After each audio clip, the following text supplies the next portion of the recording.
कर्ज में डूबे एक गरीब हलवाई ने अपनी 100 साल पुरानी पुश्तैनी सीक्रेट रेसिपी शहर के सबसे बड़े 5 स्टार होटल को सिर्फ 1 लाख रुपए में बेच दी।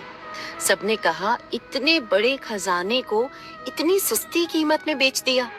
उसकी माँ अस्पताल में वेंटिलेटर पर थी और उसे तुरंत पैसों की जरूरत थी। उसने बिना मोल भाव किए रेसिपी उस होटल मालिक को दे दी। होटल ने उसी रेसिपी से मिठाई बनाकर पूरे देश में मार्केटिंग की और रातों रात करोड़ों कमा लिए। लोग उस मिठाई के दीवाने हो गए। उधर हलवाई माँ का इलाज कराकर सड़क किनारे एक छोटी चाय की टपरी लगाने लगा। लोग ताने मारते, तेरी रेसिपी से वो करोड़पति बन गया और तू यहाँ चाय बेच रहा है। हलवाई बस मुस्कुराता रहता। ठीक 6 महीने बाद वही होटल मालिक रोता हुआ उसके पास आया और पैरों में गिरकर बोला, मुझे मुझसे 10 करोड़ रुपए ले लो, पर वो जंगली पत्ता मुझे दे दो। असल में उस रेसिपी में खास जंगली पत्ते का इस्तेमाल होता था, जिसके बिना मिठाई का स्वाद अधूरा था। और वो पत्ता सिर्फ उसी हलवाई के गांव की बंजर जमीन पर उगता था।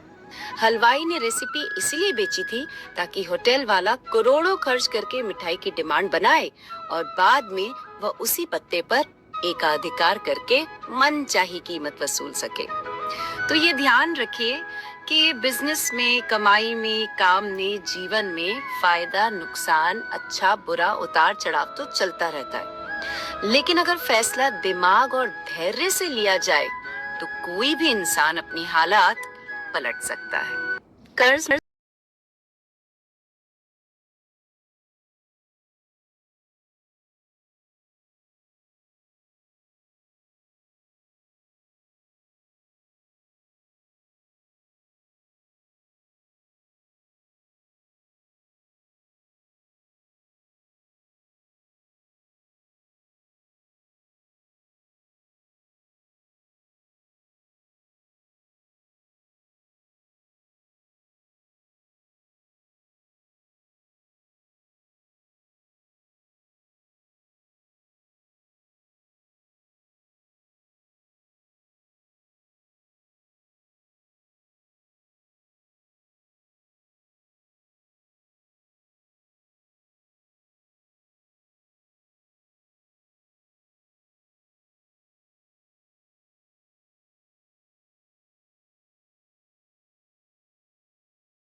आपने कभी गौर किया है कि जब आप ऑटो रिक्शा में सफर करते हो तो आपसे कोई ये नहीं पूछता कि आपके पास कितना सामान है।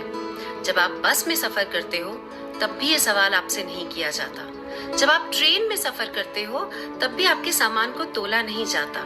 लेकिन जैसे आप हवाई जहाज में जाने लगते हो तो सफर के पहले ये देखा जाता है कि आप कितने वजन के साथ आ रहे हो। क्यों? क्योंकि बोझ लेकर, बहुत ज्यादा वजन लेकर ऊपर उड़ा नहीं जा सकता, और इसलिए आप भी ये ख्याल रखते हो कि जो सबसे जरूरी चीजें हैं बस उन्हें ही साथ ले जाया जाए और बाकी की बेकार चीजों को, गैर जरूरी चीजों को नीचे जमीन पर ही छोड़ दिया जाए। असल जिंदगी में भी ऐसा ही होता है, ऐसा करना चाहिए। हम बहुत सारा बोझ लेकर लोगों की बातों का, रिश्तों का, अपने अतीत का, बहानों का, बुरी आदतों का, इन सब का बोझ लेकर कभी भी ऊंचा नहीं उड़ सकते। अगर जिंदगी में सफल होना है, कुछ बड़ा करना है, ऊपर उड़ना है, ऊंचा उठना है, तो इस सारे बोझ को यहीं जमीन पर पीछे छोड़ना पड़ता है। ये समझना पड़ता है कि किसको, किस चीज को, किस रिश्ते को, किस इंसान को अपने साथ अपने सफर में आगे लेकर चलना है और किन गैर जरूरी चीजों को, गैर जरूरी रिश्तों को पीछे छोड़ देना है।